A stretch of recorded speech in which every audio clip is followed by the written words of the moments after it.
Ketov, Raverinho. Bom dia, amigo. Sahurai Tovinho, Eriv Tov. Bom dia, uma boa noite. Dependendo do horário que você estiver vendo esse vídeo. Hoje nós vamos dar aqui continuidade à leitura da quinta parte da nossa porção da Shavua, né? Da Parashá da Shavua, da porção semanal da Torá, tá? De Metzorah, que era aquela pessoa que ela era afligida, né? Pela Tsaharat. Então, nós lemos ontem a quarta porção, falamos ali também sobre a questão da Tserá que atingia até casas, tá? E só você acompanhar na playlist ali, tá? Para nós não nos aprofundarmos um pouquinho aqui no novo assunto, tá bom? Raverinho, esse assunto aqui, ele é um assunto curto, tá? Porém, é para achar que ela é só um pouquinho extensiva, tá? Mas vamos tentar torná-la aqui o assunto um pouco mais dinâmico para não ficar massivo, tá? Então vamos lá. Eu vou ler aqui, como de costume, o primeiro versículo, né?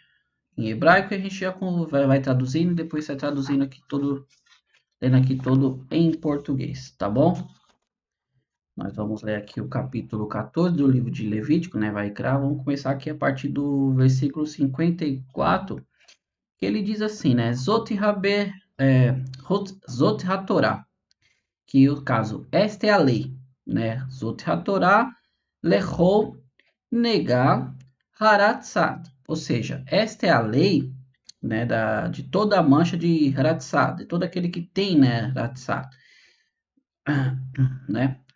E o letzarat habeged lebait, tá? Lebait vai depender da pronúncia da pessoa. Então, o leratzah habeged, ou seja, é da tzahara, que tem na roupa, né? E lá, velabait, ou seja, ir na casa, tá bom? Então, o versículo ficaria bem, praticamente assim, essa é a lei para Tseharat, Netek, né? Lá Tsara e a Netek, que era aquela que atingia cabelo ou barbas, né? E também nós também temos aqui a Tsara de roupas e casas, que foi tudo que nós vimos agora, tá bom? E continua assim o versículo 56. Pústula branca, sete de coloração, saparrate, olezão, barrete, de modo que decisões possam ser tomadas sobre o dia em que alguém é considerado impuro e o dia que ele se torna puro. Esta é a lei da Tsará. Então a Torá vem até aqui falando, ela encerra aqui o caso da Tseharat, ela fala todos os tipos aqui que nós já tratamos nas porções aqui da Torá, sobre aquela Tseharat que atingia a pele da pessoa, transformando, descolorindo a pele da pessoa, que tinha os níveis de cores ali, vermelha, branca, amarelado, tá? Vem falar também da questão da Netek, que era aquela que atingia cabelos e barba. Fala da Tseharat que atingia roupas, né? Como teve uma porção só sobre isso também. E por último falou da Tseará que atingia Labait, né? As casas, tá? Então esse é o início aqui da nossa porção. Agora ela vai tomar uma nova proporção, ela vai chegar num novo assunto que é uma impureza também ritual do homem e da mulher, tá? Então nós vamos ler aqui e nós adentramos um pouquinho sobre esse assunto. Diz assim, versículo 15, né? Vai da Hashem el Moshe ve'al Haron lemor, né? Novamente, Deus disse a Moisés e a Arão, dizendo: fale aos filhos de Israel e diga-lhes: se um homem tem um fluxo de sua carne, esse fluxo é impuro. Esta será a lei da impureza do homem que se torna impuro através de um fluxo, né? Se sua carne pinga com um fluxo ou se ele tem algum fluxo grudado na sua carne, tá? É daqui que nós vamos tirar toda a base da nossa porção aqui de hoje. Eu só quero ler aqui o primeiro comentário de Irache para a gente identificar que fluxo é esse, de que fluxo que a Torá está falando que saía do homem, tá? Rashi ele diz assim que Irie Zav, tá? Este é o fluxo e Zav, tá? O que é Zav? O Zav, na verdade, é um fluxo seminal agudo que dava no homem. Felizmente também hoje tem ainda esse fluxo descontrolado seminal que o homem tem, tá? É consequência de uma moléstia ali testicular que dá no homem e acaba esse fluxo ele sendo descontrolado, tá bom? É disso que a Torá está falando, tá? Mas vamos aqui adentrar o comentário de Rashi. Podia-se cogitar que é um fluxo proveniente de qualquer lugar do corpo, tornaria a pessoa impura, tá? É uma pergunta. Para esclarecer essa questão, a Torá ela diz: a partir da sua carne, a partir de sua carne. Esse de, né, é uma preposição. Então, será uma preposição, ele está indicando um local, tá? Indica que é um lugar específico na carne, não de toda a sua carne. Uma vez que a Torá fez uma distinção entre carne e carne, podemos fazer uma dedução como se segue. A Torá tornou impuro o homem que tem um fluxo e tornou impura a mulher que tem um fluxo, além do ciclo, né, menstrual da mulher normal. Tal como no caso da mulher que tem um fluxo a partir do mesmo lugar do que ela se torna impura, como um grau menor de impureza, que é o processo de nidar da mulher que ela tem mensalmente, tá? Que é a impureza, no caso, menstrual da mulher. A partir do mesmo local, ela se torna impura com um grau maior de impureza chamado zivá. Nós vamos ver um pouquinho mais na frente isso aqui, que é a impureza de um fluxo ocorrido fora do período, né? O período menstrual da mulher. É um descontrole ali também, tá? Da mesma forma, no caso de um homem que tem um fluxo que caracteriza a impureza quando ocorre a partir do mesmo órgão. E neste caso, ele se torna impuro com o menor grau de impureza chamado Keri, tá? Que nós vamos também na porção de amanhã, nós vamos saber um pouquinho mais sobre isso aqui. Que é uma poluição normal, tá? Assim como também ele pode se tornar impuro com grau maior de pureza, que é o que nós estamos chamando aqui chamado de ziva, que é quando tem um fluxo anormal nesse mesmo local, né? Do Zav, como nós falamos aqui, Zivá, que é, né, mais forte. Essa é a introdução de toda a nossa leitura aqui, tá? Por quê? Entendamos bem essa parte, amigos. Antes de mais nada, eu quero dizer bem claro para vocês. Ontem nós vimos sobre a questão da porção da semana, falando sobre a questão da Tseharat nas casas, e ele fala sobre a questão da construção da casa, sobre a parede, sobre a argamassa, e ali eu comentei, né, como a Torá ela trata de tudo. E novamente a Torá agora vai tratar sobre uma outra situação que deixava a pessoa ritualmente impura. Ela não poderia, né? Nós vamos ler aqui, adentrar ao Mishkan, ali, o tabernáculo, ou mesmo no templo Beit HaMikdash futuramente, se ela tivesse com essa disfunção aguda, no caso do homem que é seminal, sabe? Ele simplesmente não parava, tá bom? Ele ficava num estado ali de impureza devido ao que eu falei, né? Uma consequência ali do testicular, uma enfermidade, tá bom? Rashi, nesse comentário, ele vem usar o comentário dele para dizer que assim como a Torá, ela trata, né, no caso da nidá da mulher, que era um fluxo normal que toda mulher tem mensalmente, e ele indica justamente onde era, no mesmo momento aqui a Torá vem falar de um homem que tem também esse problema, tá, do fluxo agudo, falando de uma parte específica da carne. Então ele quer associar, justamente ele associa a questão da nidama da mulher, indicando que ela tinha esse fluxo normal, que deixava ela impura durante esses dias, e ela tinha um fluxo maior, que era aquele que ocorria fora do período dela na carne. Rashi está querendo comentar que é a mesma ideia aqui também para o homem, porque na frente, como eu falei na passagem, na porção de amanhã, vai se falar também dessa questão do homem que tem um fluxo normal dele, tá? E fala do Zav aqui, que é um fluxo fora do normal. Esse é a explicação básica desse comentário de Irache aqui. Vamos terminar aqui a nossa leitura, tá?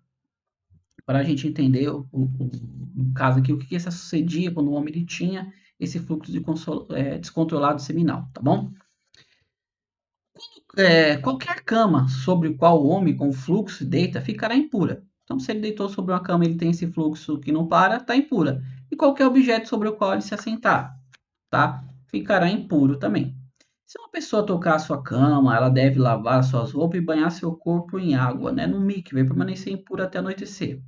Então, se uma pessoa, né, acidentalmente toca no lugar onde essa pessoa com esse fluxo, né, agudo sentar-se, deitar-se ou tocar-se, a pessoa também ela estaria impura, ela tinha que passar ali pelo mikve, que era o mergulho ali numa água, e ela ficaria impura até o anoitecer, tá? Semelhante àquela questão da carne que nós vimos, que se uma carne, né, trefar, uma carne que estava estragada, uma carniça caísse dentro de um vaso, que a pessoa também colocasse a carne, né, para levar na roupa, ficava impuro, é a mesma praticamente consequência aqui, tá? Aquele que se sentar sobre um objeto sobre o qual o homem com fluxo tenha sentado, ele deve lavar suas roupas, banhar seu corpo em água e permanecer impuro até o anoitecer. Se alguém tocar o corpo da pessoa com fluxo, ele deve lavar suas roupas, banhar seu corpo em água e permanecer impuro até o anoitecer.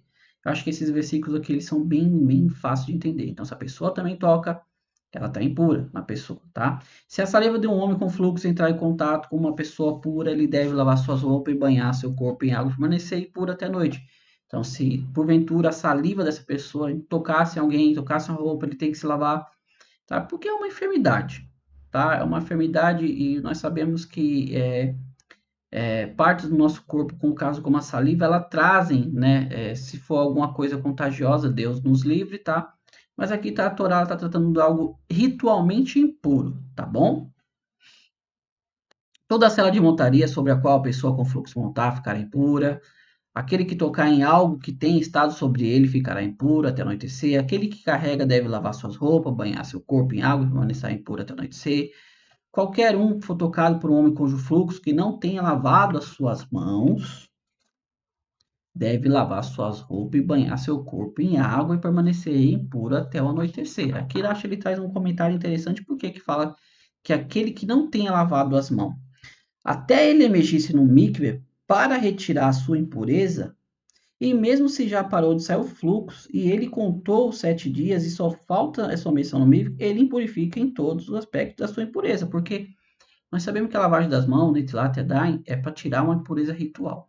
Então, mesmo se ele já tenha feito isso, e ele tocou, ele tem que se banhar no mikve, tá? Essa parte do Netilat Yadayim, da blusão das mãos, não tira o fato de ele ter tocado no homem com mikve, com a impureza, e ele tem que passar pelo mikve e vai ficar impuro durante, tá? Até o anoitecer. Se o homem com fluxo toca um vaso de barro, deve ser quebrado, como a gente já falou também sobre a questão que caía sobre o vaso de barro, teria que ser quebrado. Se for um vaso de madeira, deve ser mergulhado na água. Quando ele estiver purificado do seu fluxo, agora entra aqui na questão da purificação.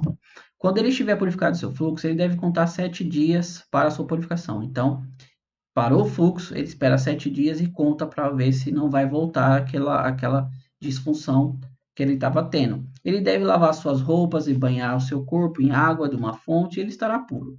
Aí no 8º dia ele pegará 2 rolas ou 2 pombinhos e virá diante de Deus na entrada da tenda da reunião e dará ao sacerdote. O sacerdote preparará um como oferenda de pecado e o outro como oferenda queimada. O sacerdote faz expiação pelo homem diante de Deus de seu fluxo. E aqui nós terminamos essa porção. É uma porção curta, tá? De uma certa forma, ela é cumprida para ler, mas ela é curta na questão da sua explicação, porque acho que o texto ele é muito bem didático para a gente entender aqui o que se diz.